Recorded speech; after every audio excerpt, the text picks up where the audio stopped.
Punjabi radio USA ਸੁਣ ਰਹੇ ਸਾਰੇ ਹੀ ਮਾਣਯੋਗ ਅਤੇ ਸਤਿਕਾਰਤ ਸਰੋਤਿਆਂ ਨੂੰ ਬਹੁਤ ਹੀ ਪਿਆਰ ਸਤਿਕਾਰ ਸਹਿਤ ਦੋਨੋਂ ਹੱਥ ਜੋੜ ਕੇ ਨਿੱਘੀ ਜਿਹੀ ਸਤਿ ਸ੍ਰੀ ਅਕਾਲ ਸਭ ਨੂੰ ਜੀ ਨੂੰ ਆਖਦੇ ਹਾਂ। ਸੋ ਪ੍ਰੋਗਰਾਮ ਖਬਰ ਤੇ ਨਜ਼ਰ ਦੇ ਵਿੱਚ ਆਪ ਸਭ ਦਾ ਨਿੱਘਾ ਸਵਾਗਤ ਹੈ। ਪ੍ਰੋਗਰਾਮ ਖਬਰ ਤੇ ਨਜ਼ਰ ਦੇ ਵਿੱਚ ਇਸ ਟਾਈਮ ਮੇਰੇ ਨਾਲ ਜੁੜ ਚੁੱਕੇ ਨੇ ਮਿੰਟੂ ਗੁਰੂਸਰੀਆ ਜੀ ਮਲੋਟ ਸਟੂਡੀਓਜ਼ ਤੋਂ। ਮਿੰਟੂ ਜੀ ਨਿੱਘੀ ਜੀ ਨੂੰ ਪਿਆਰ ਭਰੀ ਸਤਿ ਸ੍ਰੀ ਅਕਾਲ ਜੀ। ਸ਼ੁਕਰੀਆ ਜੀ ਸਾਰਿਆਂ ਨੂੰ ਸਤਿ ਸ਼੍ਰੀ ਅਕਾਲ। ਸਾਡੇ ਅੱਜ ਦੇ ਪ੍ਰੋਗਰਾਮ ਖਬਰ ਤੇ ਨਜ਼ਰ ਉਸ ਨੂੰ ਸਪਾਂਸਰ ਕਰਦੇ ਨੇ ਖਾਲਸਾ ਇੰਸ਼ੋਰੈਂਸ ਏਜੰਸੀ ਵਾਲੇ, ਜਿਨ੍ਹਾਂ ਦੇ ਕੋਲੋਂ ਤੁਸੀਂ ਹਰ ਇੱਕ ਤਰੀਕੇ ਦੀ ਇੰਸ਼ੋਰੈਂਸ ਕਰਵਾ ਸਕਦੇ ਹੋ।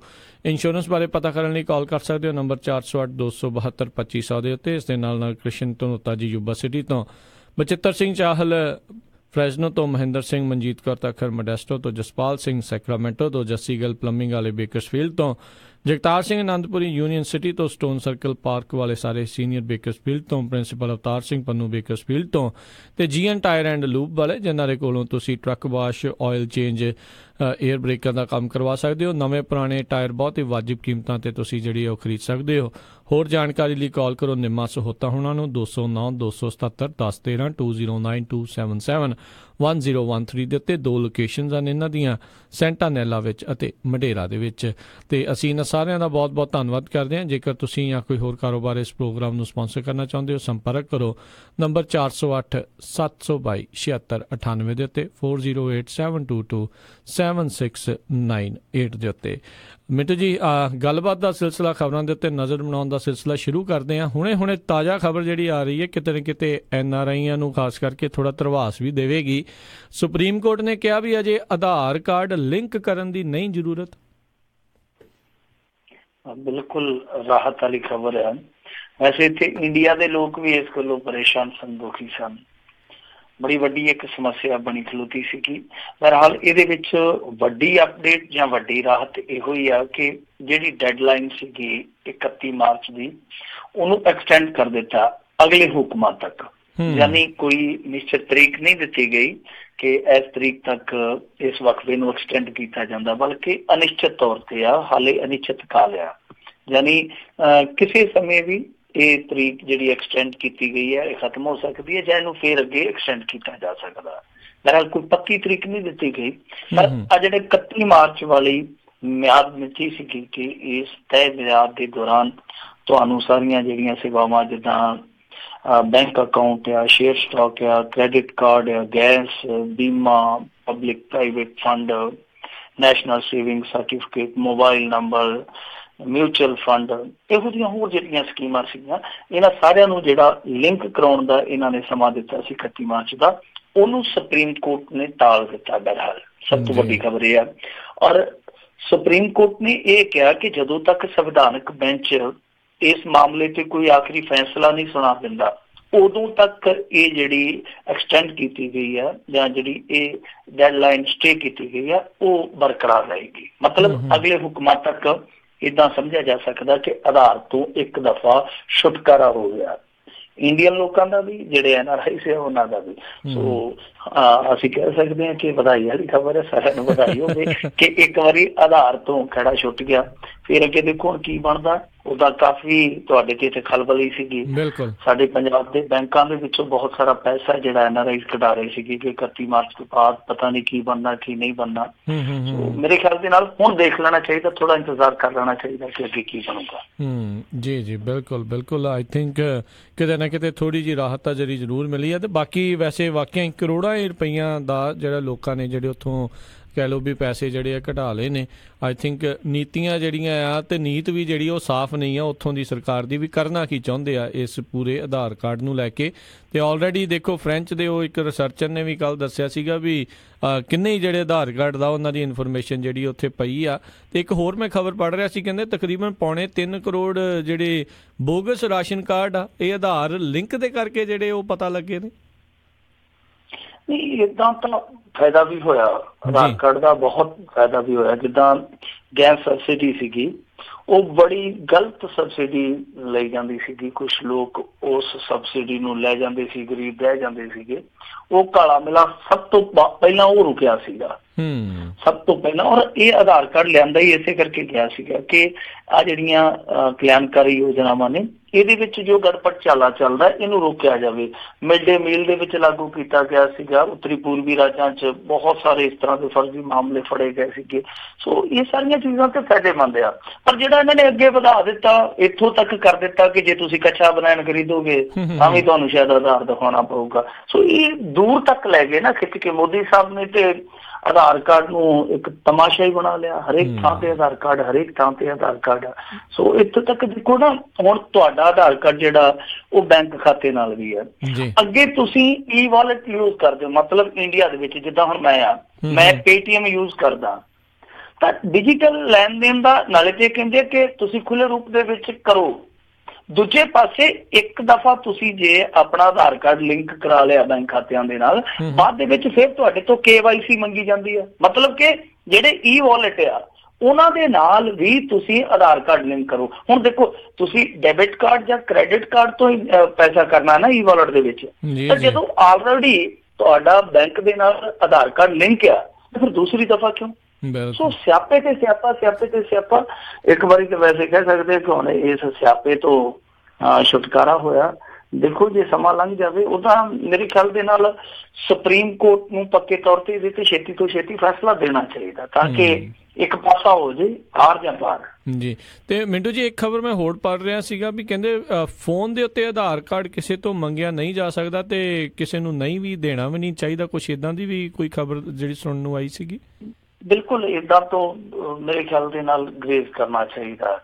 ਖਾਸ ਤੌਰ ਤੇ ਆਧਾਰ ਕਾਰਡ, ਪੈਨ ਕਾਰਡ, ਕੋਈ ਵੀ ਜਾਣਕਾਰੀ ਹੈ ਤੁਹਾਡੇ ਖਾਤੇ ਮੁਤਲਕ, ਕੋਈ ਵੀ ਬੰਦਾ ਮੰਗਦਾ ਨਾ ਦਿਓ।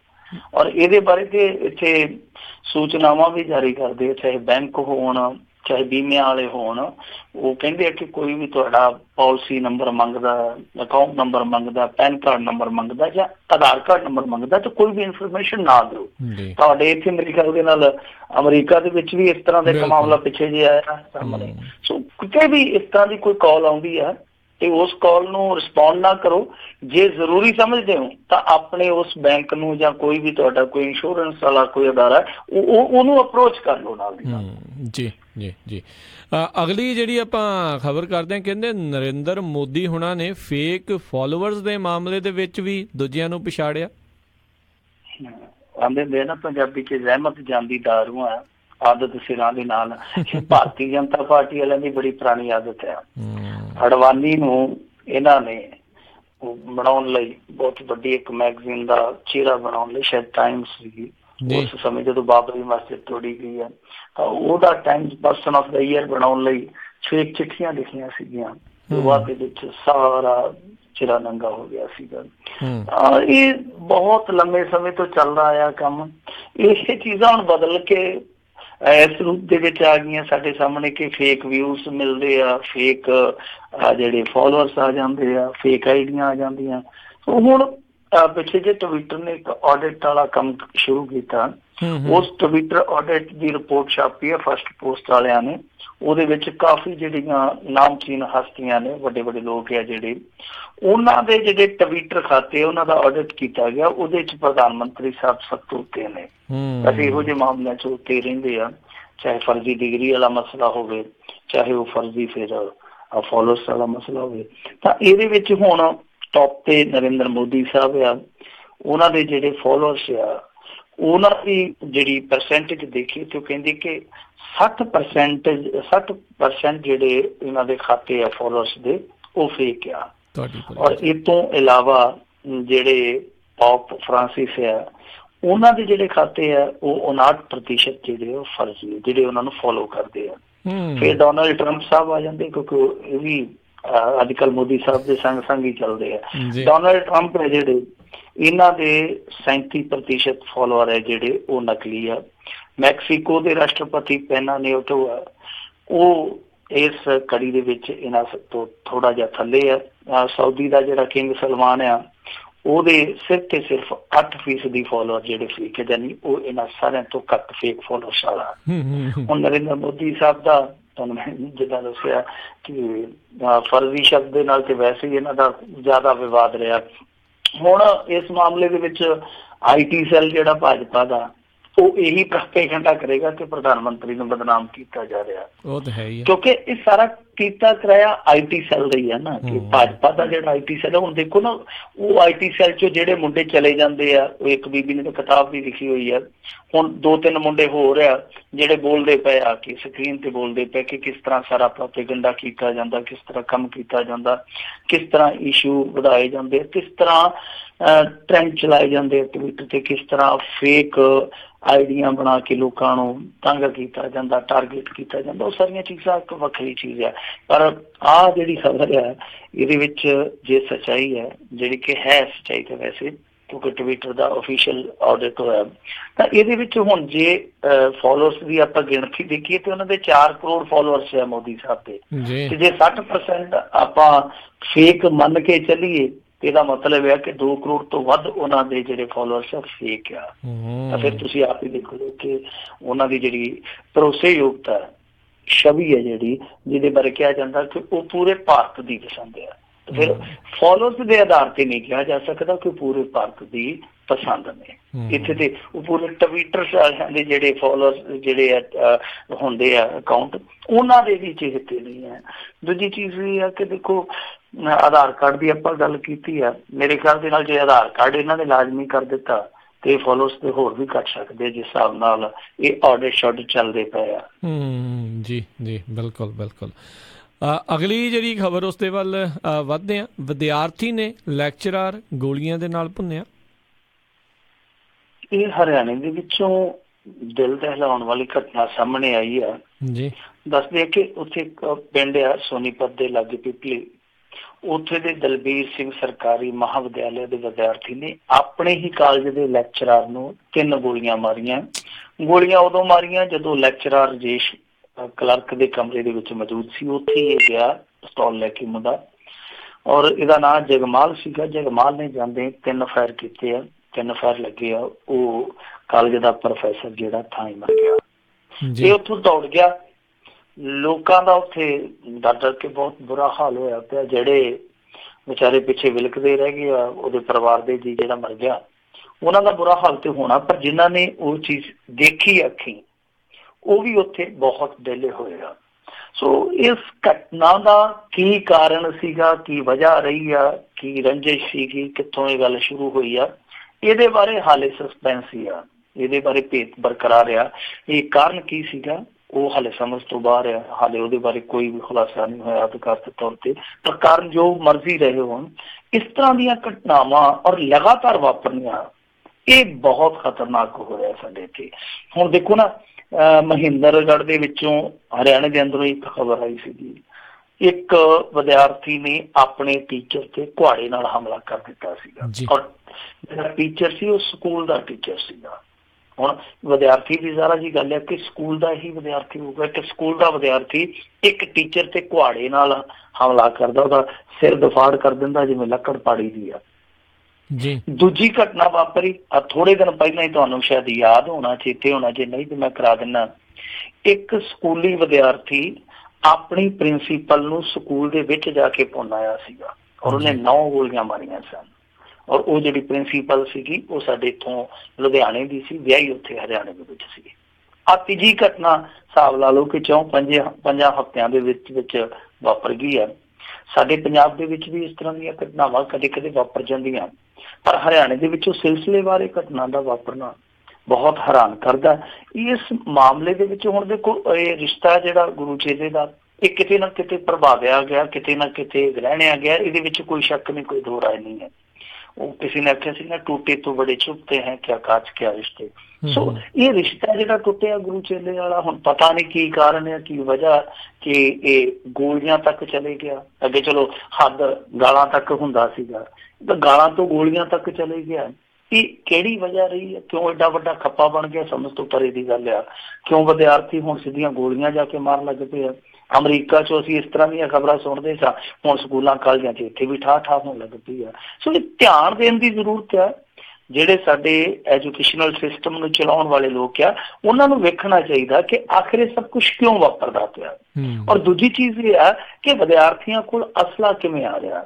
ਜਿਹੜੀਆਂ ਮੈਂ ਤੁਹਾਨੂੰ ਪਿਛਲੀਆਂ ਘਟਨਾਵਾਂ ਦੱਸੀਆਂ ਉਹਦੇ ਚੋਂ ਜਿਹੜੀ ਮੁੱਖ ਘਟਨਾ ਜੋ ਪ੍ਰਿੰਸੀਪਲ ਨੂੰ ਗੋਲੀਆਂ ਮਾਰੀਆਂ ਗਈਆਂ ਸੀ, ਤਾਂ ਉਹ ਮੁੰਡਾ ਆਪਣੇ ਬਾਪ ਦਾ ਪਿਸਟਲ ਚੁੱਕ ਕੇ ਲਿਆ ਸੀ ਅਲਮਾਰੀ ਚੋਂ ਕੱਢ ਕੇ।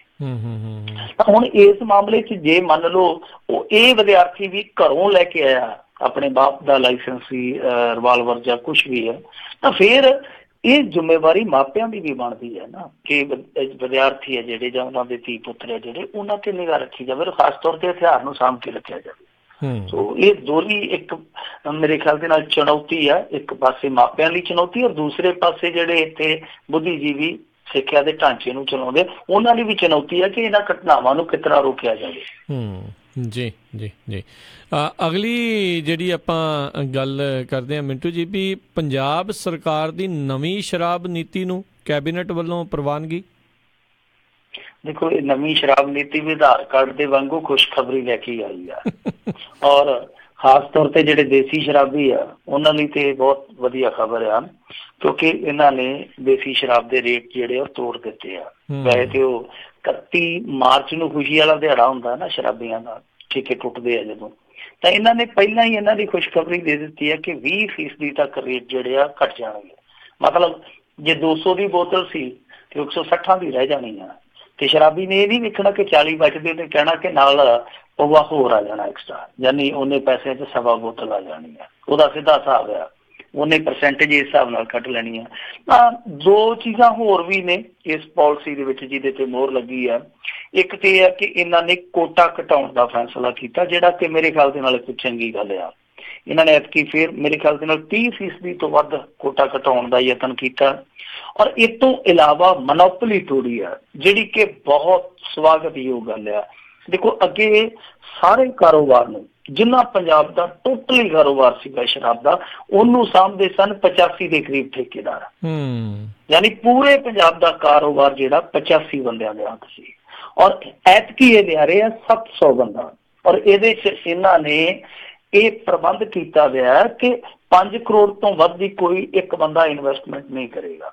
ਪਰ ਇੱਥੇ ਹੁਣ ਇਹ ਦੇਖਣ ਵਾਲੀ ਗੱਲ ਹੋਊਗੀ, ਵੈਸੇ ਤੇ ਹਾਲੇ ਸਾਨੂੰ ਸਵਾਗਤ ਹੀ ਕਰਨਾ ਚਾਹੀਦਾ, ਇਹ ਨਹੀਂ ਕਹਿਣਾ ਚਾਹੀਦਾ ਕਿ ਇਹ ਨੀਤੀ ਸਕਸੀਡ ਹੀ ਹੋਊਗੀ, ਇੰਤਜ਼ਾਰ ਕਰਨਾ ਚਾਹੀਦਾ। ਪਰ ਇਹ ਦੇਖਣਾ ਦਿਲਚਸਪ ਰਹੂਗਾ ਕਿ ਜਿਹੜੇ 700 ਬੰਦੇ ਹੁਣ ਇਹਨਾਂ ਨੇ ਕੀਤੇ ਕਿ 85 ਦੀ ਜਗ੍ਹਾ 700 ਹੋਣਗੇ, ਕਿਤੇ ਇਹ ਤਾਂ ਨਹੀਂ ਹੋਊਗਾ ਕਿ ਆ ਫਲਾਣਾ ਡੋਡੇ ਦਾ ਕਰਿੰਦਾ, ਫਲਾਣਾ ਦੀਪ ਮਲਹੋਤਰੇ ਦਾ ਕਰਿੰਦਾ, ਮਤਲਬ ਕਿ ਉਹਨਾਂ ਦੇ ਕਰਿੰਦਿਆਂ ਦੇ ਨਾਂ ਦੀਆਂ ਪਰਚੀਆਂ ਪੈ ਜਾਣ, ਠੇਕੇ ਉਹੀ ਚਲਾਉਣ, ਜਦ ਕਿ ਠੇਕਿਆਂ ਦੇ ਕਾਗਜ਼ੀ ਮਾਲਕ ਜਿਹੜੇ ਆ ਉਹ ਹੋਰ ਹੋਣ। ਉਹ ਕੋਈ ਵੀ ਹੋ ਸਕਦਾ, ਰਾਮ ਸਰੂਪ ਵੀ ਹੋ ਸਕਦਾ, ਉਹਦੇ 'ਚ ਰੂਪ ਸਿੰਘ ਵੀ ਹੋ ਸਕਦਾ, ਕੋਈ ਵੀ ਹੋ ਸਕਦਾ। ਸੋ ਇਹ ਦੇਖਣਾ ਹੋਊਗਾ ਕਿ ਕੀ ਵਾਕਈ ਮਨੋਪਲੀ ਟੁੱਟਦੀ ਹੈ ਜਾਂ ਮਨੋਪਲੀ ਸਿਰਫ ਨਾਂ ਦੀ ਟੁੱਟਦੀ ਹੈ। ਉੱਦਾਂ ਇੱਕ ਚੀਜ਼ ਹੋਰ ਵੀ ਕੀਤੀ ਇਹਨਾਂ ਨੇ ਕਿ ਕਾਓ ਸੈਸ ਲਾ ਦਿੱਤਾ, ਗਾਂ ਟੈਕਸ, ਔਰ ਇਹਨਾਂ ਨੇ ਜਿਹੜਾ ਹਿਮਾਚਲ ਨੇ ਲਾਇਆ ਹੋਇਆ ਗਊ ਸੈਸ, ਉਸ ਗਊ ਸੈਸ ਤੋਂ ਕਿਤੇ ਵੱਧ ਕੇ 5 ਰੁਪਏ ਇੱਕ ਬੋਤਲ ਦਾ ਗਊ ਸੈਸ ਲਾਇਆ। ਸੋ ਹਿਮਾਚਲੀ ਸ਼ਰਾਬੀ ਨਹੀਂ ਹੁਣ ਕਹਿ ਸਕਣਗੇ ਮਾਣ ਦੇ ਨਾਲ ਕਿ ਅਸੀਂ ਪੀ ਕੇ ਗਊ ਦੀ ਸੇਵਾ ਕਰਦੇ ਹਾਂ। ਸਾਡੇ ਪੰਜਾਬੀ ਸ਼ਰਾਬੀ ਵੀ ਮਾਣ ਨਾਲ, ਫਖਰ ਨਾਲ ਕਹਿ ਸਕਦੇ ਆ ਕਿ ਅਸੀਂ ਗਊ ਦੀ ਸੇਵਾ ਦੇ ਲੇਖੇ ਵੀ ਕੁਛ ਨਾ ਕੁਛ ਆਪਣੀ ਕਮਾਈ ਲਾਉਂਦੇ ਹਾਂ। ਜੀ ਜੀ ਅਗਲੀ ਗੱਲ ਕਰਦੇ ਹਾਂ ਵੀ ਜੱਸੀ ਕਤਲਕਾਂਡ ਦੇ ਵਿੱਚ ਪੁਲਿਸ ਅਧਿਕਾਰੀਆਂ ਖਿਲਾਫ ਕਾਰਵਾਈ ਤੇ ਮਿੱਠੂ ਨੂੰ ਮੁਆਵਜ਼ਾ ਦੇਣ ਦੇ ਹੁਕਮ। ਇਹ ਕਹਾਣੀ ਤੇ ਸ਼ਾਇਦ ਤੁਹਾਨੂੰ ਹਰੇਕ NRI ਨੂੰ ਪਤਾ ਹੀ ਹੋਣੀ ਆ ਕਿ ਉਹ ਜਿਹੜਾ ਕੈਨੇਡਾ ਦਾ ਮਾਮਲਾ ਸੀਗਾ, ਉਹ ਕੁੜੀ ਜਿਹੜੀ ਇੱਥੇ ਆਈ ਸੀ ਪੰਜਾਬ ਦੇ ਵਿੱਚ, ਇੱਥੇ ਉਹਨੇ ਮੈਰਿਜ ਕਰਵਾ ਲਈ, ਬਾਅਦ ਦੇ ਵਿੱਚ ਕੈਨੇਡਾ 'ਚੋਂ ਆ ਕੇ ਫਿਰ ਉਹ ਵਾਪਸ ਕੈਨੇਡਾ ਚਲੇ ਗਈ, ਫਿਰ ਇੱਥੇ ਆ ਗਈ ਆਪਣੇ ਹਸਬੈਂਡ ਕੋਲੇ। ਬਾਅਦ ਦੇ ਵਿੱਚ ਇਸ ਮਿੱਠੂ ਨਾਮ ਦਾ ਜਿਹੜਾ ਨੌਜਵਾਨ ਸੀ ਜਿਹਦੇ ਨਾਲ ਮੈਰਿਡ ਸੀ ਕੁੜੀ, ਇਹਨਾਂ ਦੋਨਾਂ ਤੇ ਹਮਲਾ ਹੋਇਆ। ਉਹਦੇ 'ਚੋਂ ਮਿੱਠੂ ਨੂੰ ਜ਼ਖਮੀ ਕਰ ਦਿੱਤਾ ਗਿਆ ਸੀਗਾ, ਜਿਹੜੀ ਉਹ ਕੁੜੀ ਜੱਸੀ ਸੀ ਉਹਨੂੰ ਚੁੱਕ ਲਿਆ ਗਿਆ ਸੀਗਾ। ਬਾਅਦ ਦੇ ਵਿੱਚ ਅਗਲੇ ਦਿਨ ਉਹਦੀ ਲਾਸ਼ ਮਿਲੀ ਸੀਗੀ। ਸੋ ਇਹ ਆਨਰ ਕਿਲਿੰਗ ਦਾ ਮਸਲਾ ਸੀਗਾ, ਕਿਉਂਕਿ ਉਹ ਜਿਹੜਾ ਮਿੱਠੂ ਨੌਜਵਾਨ ਸੀਗਾ, ਲੁਧਿਆਣੇ ਜ਼ਿਲ੍ਹੇ ਦੀ ਇਹ ਘਟਨਾ ਹੈ, ਤਾਂ ਉਹ ਜਿਹੜਾ ਮਿੱਠੂ ਨਾਂ ਦਾ ਨੌਜਵਾਨ ਸੀ ਉਹ ਆਟੋ ਚਲਾਉਂਦਾ ਸੀਗਾ, ਦੂਸਰੀ ਕਾਸਟ ਦਾ ਹੋਣਾ। ਤਾਂ ਇਹ ਜਿਹੜੀ ਕੁੜੀ ਸੀ ਇਹ ਬੇਸਿਕਲੀ ਕੈਨੇਡਾ ਦੀ ਰਹਿਣ ਵਾਲੀ ਸੀ। ਉਹਦੇ ਘਰਦਿਆਂ ਨੇ ਇਹਨੂੰ ਮਰਵਾ ਦਿੱਤਾ ਔਰ ਮਿੱਠੂ ਸੀਗਾ ਜਿਹੜਾ ਉਹ ਕਾਫੀ ਸੱਟਾ ਸੁੱਟਾ ਖਾ ਕੇ ਜ਼ਖਮੀ ਹੋਇਆ, ਮਸਾਂ ਹੀ ਬਚਿਆ। ਉਸ ਤੋਂ ਬਾਅਦ ਮਿੱਠੂ ਤੇ ਮਾਮਲੇ ਲਗਾਤਾਰ ਦਰਜ ਹੁੰਦੇ ਗਏ। ਦਰਜ ਇਸ ਕਰਕੇ ਹੁੰਦੇ ਗਏ ਕਿਉਂਕਿ ਉਹ ਉਸ ਕੇਸ ਦੀ, ਕਤਲ ਕੇਸ ਦੀ ਪੈਰਵਾਈ ਕਰਦਾ ਸੀਗਾ। ਤਾਂ ਇਹਦੇ ਤੇ ਜਿਹੜੇ ਕੇਸ ਦਰਜ ਹੋਏ ਸੀਗੇ ਉਹ 22 ਮਈ 2009 ਨੂੰ ਇੱਕ NDPS ਐਕਟ ਦਾ ਕੇਸ ਸੀਗਾ ਜਿਹੜਾ 2015 ਚ ਬਰੀ ਹੋ ਗਿਆ।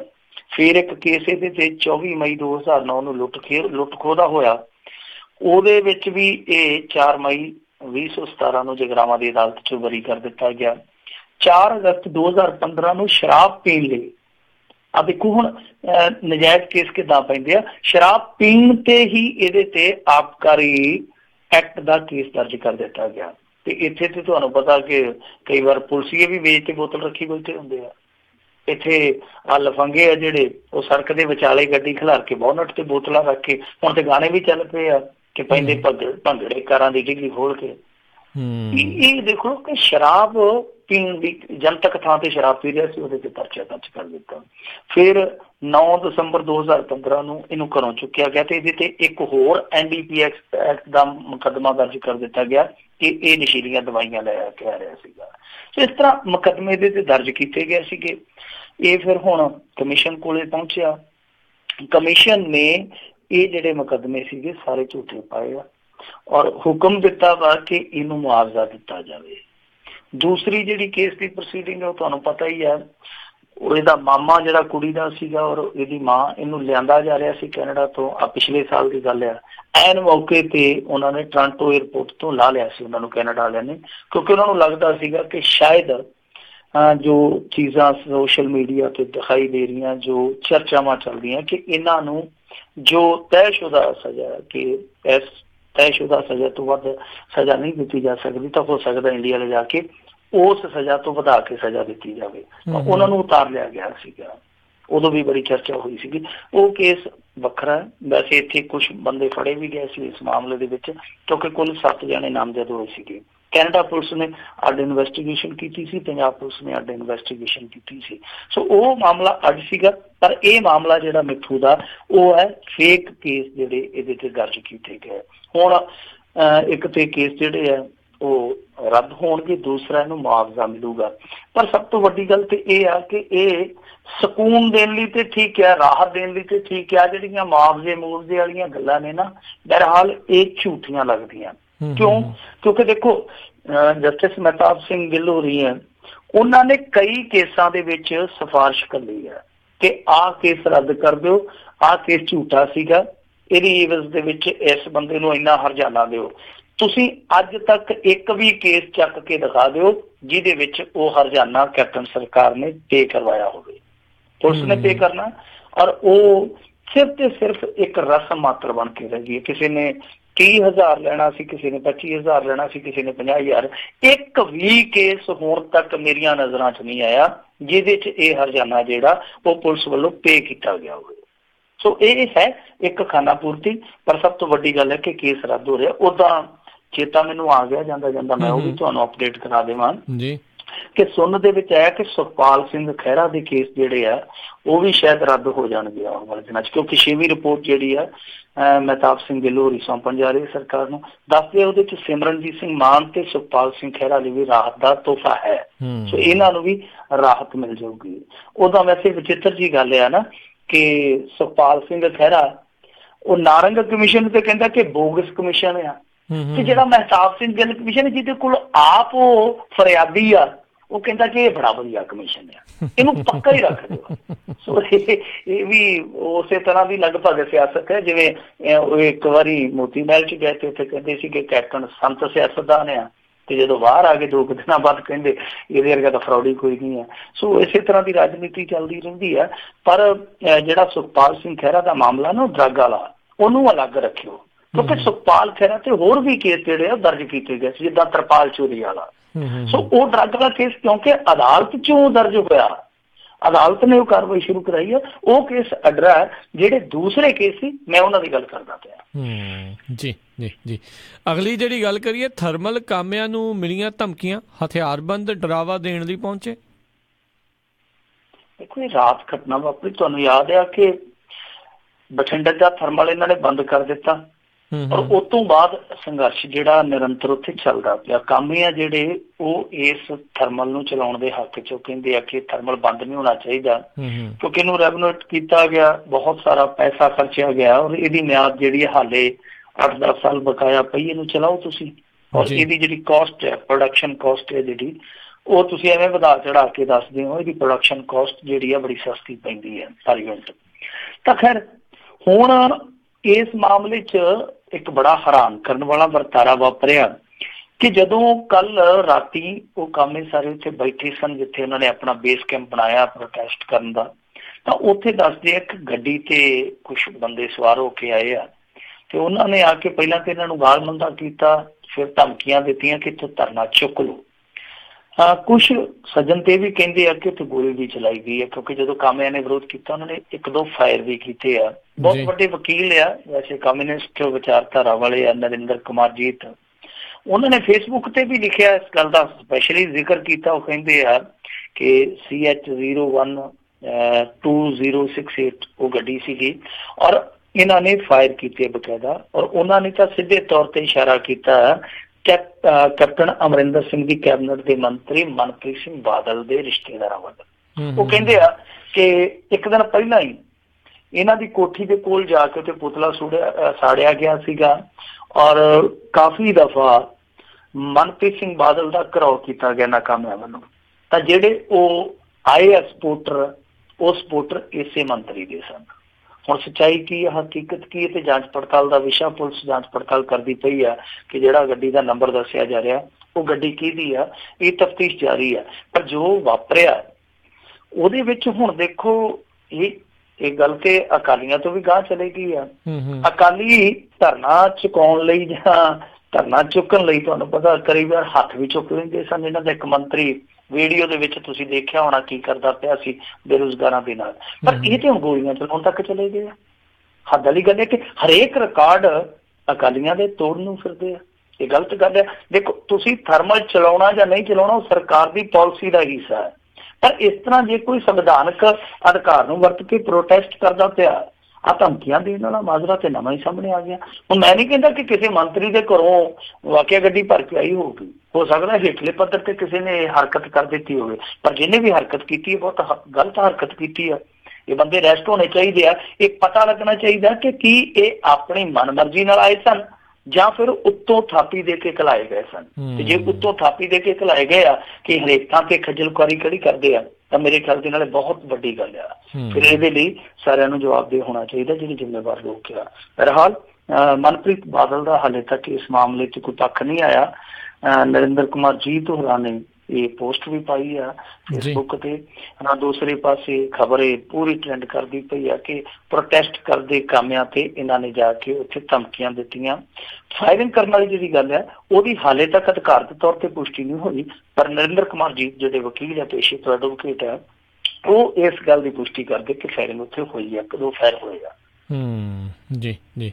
ਜਾਂਦੇ ਜਾਂਦੇ ਮਿੰਟੂ ਜੀ ਗੱਲ ਕਰੀਏ ਗੁਰਦੁਆਰੇ ਦੇ ਕਬਜ਼ੇ ਨੂੰ ਲੈ ਕੇ ਗੋਲੀ ਚੱਲੀ, ਅੱਧੀ ਦਰਜਨ ਜ਼ਖਮੀ। ਇਹ ਤਰਨਤਾਰਨ ਦੇ ਲਾਗੇ ਪਿੰਡ ਹੈ, ਬਹੁਤ ਮਸ਼ਹੂਰ ਮਾਨੋਚਾਲ, ਤਰਨਤਾਰਨ ਜ਼ਿਲ੍ਹੇ ਦਾ। ਉਸ ਪਿੰਡ ਦੇ ਵਿੱਚ ਘਟਨਾ ਵਾਪਰੀ ਆ ਔਰ ਇਸ ਘਟਨਾ ਦੇ ਵਿੱਚ ਝਗੜਾ ਗੁਰੂ ਕੇ ਪ੍ਰਬੰਧਾਂ ਦੇ ਕਬਜ਼ੇ ਨੂੰ ਲੈ ਕੇ ਸੀ। ਝਗੜਾ ਇਹ ਸੀਗਾ ਕਿ ਕੋਈ ਸੇਵਾਦਾਰ ਸੀ ਪਹਿਲਾਂ, ਰਣਜੋਤ ਸਿੰਘ ਉਹਦਾ ਨਾਮ ਸੀਗਾ, ਉਹ ਵੀ ਸ਼ਾਇਦ ਇਸੇ ਪਿੰਡ ਦਾ ਹੀ ਸੀਗਾ। ਉਹ ਇਸ ਗੁਰਦੁਆਰੇ ਤੇ ਆ ਕੇ ਦੱਸਦੇ ਕਿ ਕਬਜ਼ਾ ਕਰਕੇ ਬਹਿ ਗਿਆ ਅੱਧੀ ਰਾਤ। ਪਿੰਡ ਵਾਲੇ ਇਕੱਠੇ ਹੋ ਕੇ, ਜਿਹੜੇ ਕਿ ਕਮੇਟੀ ਵਾਲੇ ਸੀ ਔਰ ਕੁਛ ਪਿੰਡ ਵਾਲੇ ਸੀ, ਉਹ ਵਿਰੋਧ ਦੇ ਵਿੱਚ ਨਿੱਤਰ ਆਏ। ਫਿਰ ਗੋਲੀ ਚੱਲੀ। ਹੁਣ ਪਿੰਡ ਵਾਲੇ ਤੇ ਕਹਿੰਦੇ ਆ ਕਿ ਉਹਨਾਂ ਨੇ ਗਾਣੇ ਚਲਾਈ ਨੇ, ਗਾਣੇ ਸਾਥੀਆਂ ਨੇ ਚਲਾਈ ਆ, ਜਿਹੜੇ ਕਬਜ਼ਾ ਕਰਕੇ ਬਹਿ ਗਏ ਸੀ, ਮੋਰਚਾ ਖੋਲ ਕੇ ਬਹਿ ਗਏ ਅੱਧੀ ਰਾਤ। ਦੂਜੇ ਪਾਸੇ ਪੁਲਿਸ ਕਹਿੰਦੀ ਆ ਕਿ ਅਸੀਂ ਬੰਦੇ ਫੜ ਲਏ, ਕਾਰਵਾਈ ਹੁੰਦੀ ਪਈ ਆ। ਪਰ ਜਿਹੜੇ ਉਹ ਆਏ ਸੀਗੇ ਹਮਲਾਵਰ, ਉਹਨਾਂ ਦਾ ਜਿਹੜਾ ਮੁਖੀ ਆ ਰਣਜੋਤ ਸਿੰਘ, ਉਹ ਕਹਿੰਦਾ ਜੀ ਇਹ ਕਮੇਟੀ ਵਾਲੇ ਜਿਹੜੇ ਇਹਨਾਂ ਨੇ ਕਬਜ਼ਾ ਕੀਤਾ ਹੋਇਆ ਇਸ ਗੁਰਦੁਆਰੇ ਤੇ, ਹੱਕ ਸਾਡਾ ਬਣਦਾ। ਸੋ ਦੱਸਦੇ ਆ ਕਿ ਝਗੜਾ ਸਾਰਾ ਜਿਹੜਾ ਆ ਉਹ ਗੁਰੂ ਕੀ ਗੋਲਕ ਜਾਂ ਗੁਰੂ ਘਰ ਦੀ ਜ਼ਮੀਨ ਦਾ, ਹੋਰ ਕੁਛ ਨਹੀਂ ਹੈ। ਸੋ ਇਹ ਦੇਖ ਲਓ ਹੁਣ ਤੁਸੀਂ, ਮਾਮਲਾ ਜਿਹੜਾ ਉਹ ਸੇਵਾ ਤੋਂ ਚੱਲਦਾ ਚੱਲਦਾ ਕਿੱਥੋਂ ਤੱਕ ਪਹੁੰਚ ਗਿਆ। ਯਾਦ ਹੋਣਾ ਪਿਛਲੇ ਸਾਲ 1.5 ਸਾਲ ਦੀ ਗੱਲ ਹੈ ਮੇਰੇ ਖਿਆਲ ਦੇ ਨਾਲ, ਇੱਥੇ ਮੁਕਤਸਰ ਜ਼ਿਲ੍ਹੇ ਦਾ ਇੱਕ ਪਿੰਡ ਹੈ ਮੱਲਣ, ਉੱਥੇ ਵੀ ਇਸੇ ਤਰ੍ਹਾਂ ਦਾ ਇੱਕ ਕਲੈਸ਼ ਹੋਇਆ ਸੀਗਾ ਗੁਰਦੁਆਰੇ ਦੇ ਕਬਜ਼ੇ ਨੂੰ ਲੈ ਕੇ, ਔਰ 3 ਬੰਦੇ ਮਰ ਗਏ ਸਨ ਜੀ। ਹੋਰ ਵੀ ਕਿੰਨੇ ਕਲੈਸ਼ ਹੋਏ ਆ ਅਤੀਤ ਦੇ ਵਿੱਚ। ਦੇਖੋ ਗੱਲ ਸੇਵਾ ਦੀ ਹੈ, ਗੱਲ ਧਰਮ ਦੀ ਹੈ, ਤਾਂ ਇਹ ਗੱਲ ਅੱਗੇ ਕਿੱਥੇ ਤੱਕ ਚਲੇ ਗਈ ਆ ਕਿ ਇੱਕ ਦੂਜੇ ਨੂੰ ਗੋਲੀਆਂ ਮਾਰੀਆਂ ਜਾਂਦੀਆਂ। ਕਾਹਦੇ ਲਈ? ਕਿ ਗੁਰੂ ਘਰ ਦਾ ਪ੍ਰਬੰਧ ਮੈਂ ਸੰਭਣਾ। ਮੇਰੇ ਖਿਆਲ ਦੇ ਨਾਲ ਗੁਰੂ ਦੇ ਸਿਧਾਂਤ ਨੇ ਤੇ ਇਹੋ ਜਿਹੀ ਸਿੱਖਿਆ ਨਹੀਂ ਸੀ ਦਿੱਤੀ।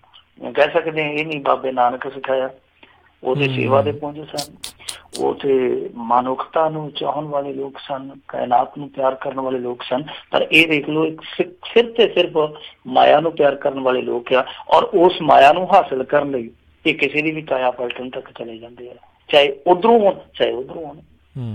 ਜੀ ਜੀ, ਬਹੁਤ ਬਹੁਤ ਮਿੰਟੂ ਜੀ ਤੁਹਾਡਾ ਧੰਨਵਾਦ, ਤੁਸੀਂ ਸਾਡੇ ਨਾਲ ਜੁੜੇ, ਇਹਨਾਂ ਖਬਰਾਂ ਬਾਰੇ ਸਾਨੂੰ ਵਿਸਤਾਰ ਜਾਣਕਾਰੀ ਦਿੱਤੀਆਂ। ਅਗਲੀ ਵਾਰ ਤੱਕ ਲਈ ਬਹੁਤ ਮਿਹਰਬਾਨੀ, ਬਹੁਤ ਪਿਆਰ ਭਰੀ ਸਤਿ ਸ਼੍ਰੀ ਅਕਾਲ ਜੀ। ਸਤਿ ਸ਼੍ਰੀ ਅਕਾਲ। ਜਿਸ ਉੱਤੇ ਇੱਥੇ ਹੀ ਸਾਡਾ ਅੱਜ ਦਾ ਇਹ ਪ੍ਰੋਗਰਾਮ ਸਮਾਪਤ ਹੈ। ਮਿਲਾਂਗੇ ਤੁਹਾਨੂੰ ਸਾਰਿਆਂ ਨੂੰ ਅਗਲੀ ਵਾਰ। ਉਦੋਂ ਤੱਕ ਲਈ ਮੇਰੇ ਰਾਜਕਰਮਵੀਰ ਸਿੰਘ ਵੱਲੋਂ ਵੀ ਤੁਹਾਨੂੰ ਸਾਰਿਆਂ ਨੂੰ ਬਹੁਤ ਪਿਆਰ ਸਤਿਕਾਰ ਸੈਨਿਕੀ ਜੀ ਸਤਿ ਸ਼੍ਰੀ ਅਕਾਲ। ਜਿਉਂਦੇ ਵਾਸਤੇ ਰਹੋ, ਹੱਸਦੇ ਖੇਲਦੇ ਰਹੋ, ਸੁਣਦੇ ਰਹੋ ਪੰਜਾਬੀ ਰੇਡੀਓ USA।